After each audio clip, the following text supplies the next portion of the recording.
Érase una vez, después del regreso del pueblo de Israel del exilio babilónico, un hombre llamado Ageo, profeta del Señor, fue llamado a hablar a su pueblo en un momento crítico de su historia.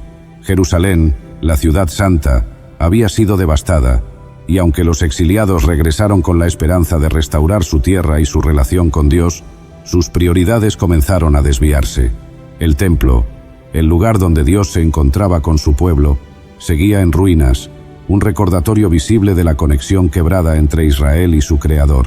Sin embargo, en lugar de dedicarse a la tarea de reconstruir el templo, los israelitas se enfocaron en construir y adornar sus propias casas. Cada uno estaba ocupado embelleciendo su propio hogar, buscando su comodidad y bienestar personal, mientras la casa de Dios permanecía desolada. Parecían estar cómodos, pero en realidad sus vidas carecían de propósito y satisfacción verdadera.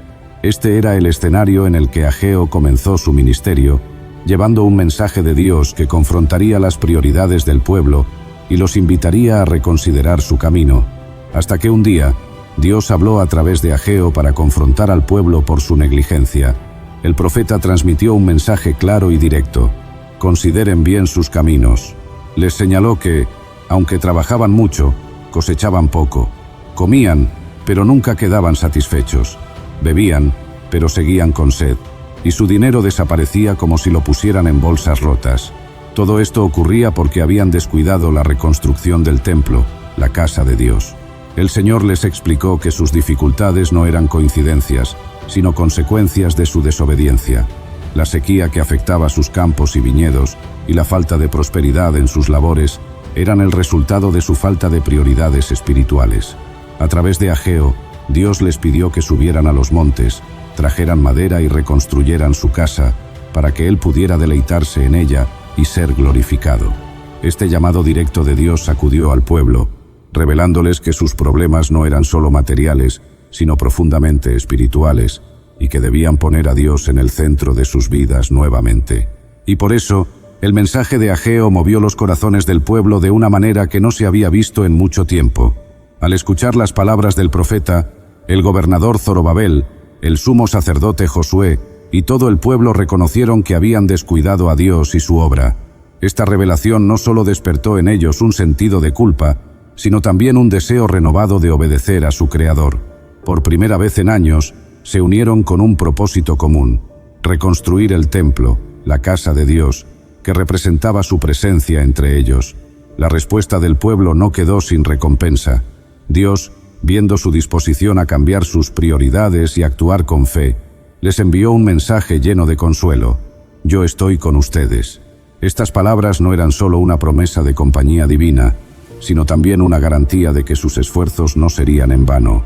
La presencia de Dios les daba la fortaleza necesaria para superar cualquier desafío y les recordaba que Él estaba restaurando su relación con su pueblo. El trabajo comenzó de inmediato, y cada golpe del martillo y cada viga colocada representaban más que una construcción física. Era un acto de devoción, una declaración de que Dios era nuevamente el centro de sus vidas. Este momento no solo marcó un cambio práctico, sino también un renacer espiritual, donde el pueblo reconoció que la verdadera prosperidad venía de poner a Dios en primer lugar, hasta que finalmente, en medio de la obra de reconstrucción, surgieron sentimientos encontrados entre el pueblo. Algunos de los ancianos que habían visto el esplendor del primer templo de Salomón comenzaron a lamentarse, comparando su majestuosidad con la sencillez del nuevo edificio en construcción. Esta comparación trajo desánimo a muchos, amenazando con frenar el avance de la obra. En este momento crucial, Dios volvió a hablar a través de Ageo para animar al pueblo y reafirmar su plan. El Señor les dijo: esfuércense y trabajen, porque yo estoy con ustedes. Recordándoles su pacto eterno, les aseguró que el tamaño o la apariencia del templo no determinaban su importancia. Más aún, les dio una promesa asombrosa: la gloria de esta casa postrera será mayor que la de la primera. Dios prometió que llenaría el templo con su gloria y que a través de él traería paz a su pueblo. Además, anunció que las riquezas de las naciones vendrían a este lugar, mostrando que el propósito de este templo trascendería fronteras y generaciones. Estas palabras no solo alentaron al pueblo, sino que también revelaron un plan divino mucho más grande. El nuevo templo no solo sería un lugar físico, sino un símbolo de la presencia eterna de Dios entre su pueblo y su deseo de redimir a las naciones. Este momento culminante aseguró al pueblo que su trabajo tenía un propósito eterno y que, aunque sus esfuerzos parecieran pequeños a sus ojos, estaban contribuyendo a un plan divino que transformaría el futuro. Dios los llamó a mirar más allá de las apariencias presentes y a confiar en que su obra sería gloriosa y traerá una paz duradera. Y desde ese día, las cosas comenzaron a cambiar para el pueblo de Israel. Dios, viendo su obediencia y compromiso, les dio una nueva promesa a través de Ageo. Les recordó cómo, antes de que pusieran manos a la obra en la reconstrucción del templo, sus esfuerzos eran infructuosos. Sembraban mucho, pero cosechaban poco. Trabajaban arduamente, pero su trabajo no prosperaba. Ahora, sin embargo, con su enfoque correcto y sus prioridades restauradas, Dios prometió bendecirlos abundantemente. Desde el día en que comenzaron a edificar la casa del Señor, las bendiciones de Dios empezaron a fluir. A través del profeta, el Señor les aseguró: «Desde este día en adelante, yo los bendeciré». Sus cosechas, antes menguadas, empezaron a prosperar, y su tierra, antes árida, comenzó a dar frutos nuevamente. Este favor divino no solo restauró sus recursos materiales, sino que también trajo una renovación espiritual al pueblo. La reconstrucción del templo marcó un antes y un después en su relación con Dios. Más que un edificio, el templo simbolizaba el regreso de la presencia y el favor de Dios en sus vidas. El pueblo aprendió que, al poner a Dios en primer lugar, no solo su nación florecería, sino también sus corazones serían llenos de paz y propósito.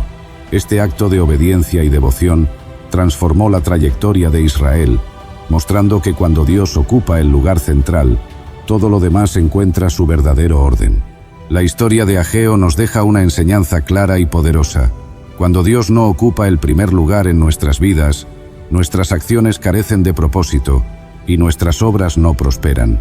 El pueblo de Israel había descuidado la casa de Dios, enfocándose en sus propios intereses, y como resultado, experimentaron escasez y frustración. Sin embargo, al escuchar el llamado de Ageo y priorizar la obra del Señor, no solo vieron un cambio en sus circunstancias materiales, sino que también recuperaron una conexión espiritual profunda con Dios. La reconstrucción del templo es un símbolo del compromiso de poner a Dios en el centro de nuestras vidas. La promesa de que la gloria de esta casa postrera será mayor que la de la primera nos recuerda que los planes de Dios son siempre más grandes de lo que podemos imaginar y que su obra trasciende generaciones. La historia de Ageo nos invita a reflexionar sobre nuestras propias prioridades y a considerar si estamos dedicando nuestras vidas a lo que realmente importa. Cuando obedecemos a Dios y le damos el lugar que merece, Él promete estar con nosotros, bendecirnos y darnos una paz que sobrepasa cualquier adversidad. Ageo nos enseña que el verdadero éxito no se mide por lo que construimos para nosotros mismos, sino por lo que hacemos para la gloria de Dios. Érase una vez un profeta llamado Habacuc, un hombre de profunda fe y compromiso con Dios, quien vivía en el turbulento reino de Judá. Era un tiempo oscuro, marcado por la violencia y la corrupción desenfrenada. Las calles de Jerusalén estaban plagadas de injusticia. Los poderosos oprimían a los débiles, y la ley parecía ser impotente, como si la justicia misma hubiese sido secuestrada por manos inescrupulosas. Día tras día, Habacuc observaba estas escenas con un dolor en el corazón, preguntándose por qué el Dios justo y santo que servía parecía guardar silencio. Angustiado, Habacuc no podía soportar más lo que veía. Alzaba sus oraciones a Dios, clamando con lágrimas en los ojos: «¿Hasta cuándo, oh Señor, pediré ayuda sin que tú escuches? ¿Por qué permites que la injusticia florezca y los malvados prosperen, mientras los justos sufren y el derecho es pisoteado?» Habacuc vivía en una constante tensión espiritual, tratando de entender el propósito de Dios en medio de tanto caos. Y todos los días, su corazón se debatía entre la fe y la frustración. Mientras la violencia aumentaba y la maldad se multiplicaba, el profeta continuaba intercediendo, esperando una respuesta que calmara las tormentas en su alma. Habacuc se preguntaba: ¿cuánto tiempo más debería soportar este dolor? ¿Cuánto tiempo más el pueblo de Dios tendría que sufrir? Hasta que un día, Dios finalmente respondió a las angustiosas preguntas de Habacuc con una revelación sorprendente y aterradora. En lugar de ofrecer consuelo inmediato, el Señor le mostró algo que estremeció al profeta. Mira a las naciones y observa con asombro. Estoy haciendo algo en tus días que no creerías, aunque alguien te lo contara. La respuesta de Dios era inesperada, pues Él estaba levantando a los babilonios, una nación feroz y despiadada, como instrumento de juicio contra Judá. Habacuc escuchó con el corazón encogido mientras Dios describía a los babilonios. Eran como un viento imparable, destructores que avanzaban conquistando tierras y dejando a su paso un rastro de devastación. Sin temor a ningún rey, ni respeto por ninguna nación, los babilonios se convertirían en la vara de disciplina que Dios usaría para castigar la corrupción y la apostasía de su pueblo. La visión era aterradora, y Habacuc quedó atónito.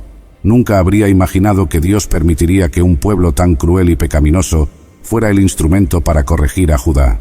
El plan de Dios parecía incomprensible, y sin duda sacudió la comprensión de justicia del profeta. Habacuc quedó perplejo. ¿Cómo podía un Dios santo y justo valerse de un pueblo aún más malvado para castigar a su propio pueblo?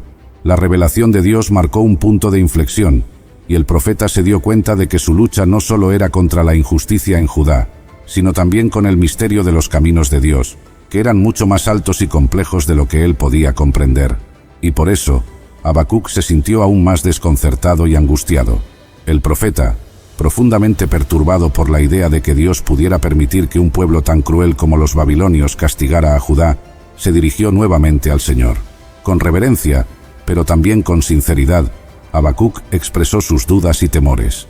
«¿No eres tú desde la eternidad, oh Señor, mi Dios, mi Santo? No moriremos. Pero, ¿cómo puedes usar a estos invasores impíos, que no tienen misericordia, para castigar a un pueblo que, aunque pecador, sigue siendo el tuyo?» Habacuc luchaba por comprender cómo un Dios puro y perfecto podía soportar ver a una nación tan perversa devorando a Judá como si fueran peces atrapados en una red. Cuestionaba el propósito de Dios, tratando de reconciliar el carácter justo del Señor con los métodos que Él había revelado. Los babilonios se deleitaban en su propia fuerza, se enorgullecían de sus conquistas, y Habacuc no podía evitar sentir la injusticia de que un pueblo tan brutal pareciera tener la victoria. Sin embargo, en medio de su confusión, Habacuc tomó una decisión importante. Subió a su torre de vigilancia, como un centinela esperando un mensaje, y dijo: «Me mantendré en mi puesto, y estaré atento para ver qué me dice el Señor y cómo responderá a mi queja». A pesar de sus dudas, Habacuc eligió esperar con fe y paciencia, determinado a escuchar lo que Dios tuviera que decirle. Hasta que finalmente, Dios respondió de nuevo, y esta vez con una visión clara y poderosa que cambiaría la perspectiva de Habacuc para siempre. El Señor le dijo: «Escribe la visión y grábala en tablas, para que corra el que la lea». Dios le reveló que la justicia no sería inmediata, pero sin duda vendría. Aun si parecía que tardaba, Habacuc debía tener fe en que la promesa de Dios se cumpliría a su debido tiempo. El Señor le habló sobre la arrogancia de los malvados y la fidelidad de los justos. El justo vivirá por su fe. Era un llamado a confiar en el propósito divino, incluso cuando las circunstancias no tuvieran sentido.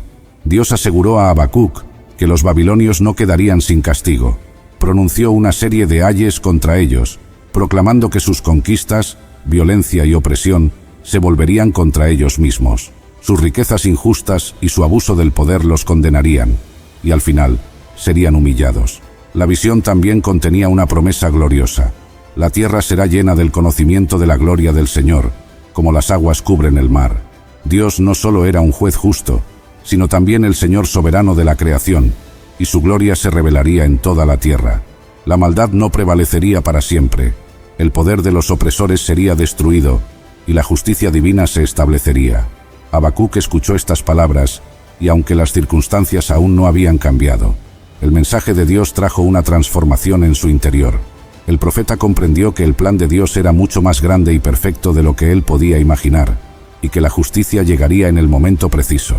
La certeza de que Dios estaba al control y que la maldad sería derrotada llenó de esperanza el corazón del profeta. Y desde ese día, el corazón de Habacuc fue transformado por completo. En lugar de continuar luchando con la desesperación y el miedo, el profeta encontró la fuerza para alabar y confiar en el Señor. Habacuc elevó una oración: una canción de alabanza y reverencia que reconocía la majestad y el poder de Dios. Recordó las obras poderosas que el Señor había realizado en el pasado, cómo había liberado a Israel de Egipto, cómo la tierra tembló ante su presencia y cómo los ríos y montañas se doblegaron ante su poder. Habacuc expresó su asombro ante la grandeza de Dios. He oído tu fama, Señor. Me siento lleno de temor por tus obras. En tu ira, acuérdate de tu misericordia. Aunque el profeta temblaba al pensar en los juicios que se avecinaban, su fe había sido fortalecida por la promesa de que Dios estaba al control y de que todo se cumpliría según su plan perfecto. El profeta se sometió a la voluntad de Dios, incluso sabiendo que tiempos difíciles vendrían.